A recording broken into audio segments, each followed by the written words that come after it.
तो खुदावन के कलाम में यीशु मसीह क्या कह रहे हैं कि जब तू दुआ करे तो क्या कर, अपनी कोठरी में जा।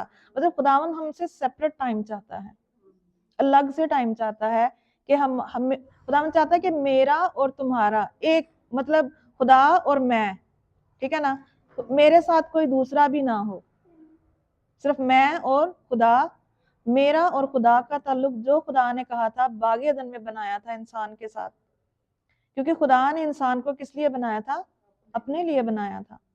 खुदा चाहता था कि मैं उसके साथ जो है वो बातें करूं, वक्त गुजारूं। खुदा ये चाहता था, और शैतान ने उस चीज को खराब कर दिया कि खुदा की और इंसान की संगति ना रहे, खुदा और इंसान की जो बैठक है, ये रफाकत है, वो ना रहे। तो आज खुदावन चाहता है कि अब से लेके अगली जितनी आपकी लाइफ है उसमें, और ये पीछे की तरफ नहीं जाना, हमेशा आगे की तरफ जाएं। अगर आप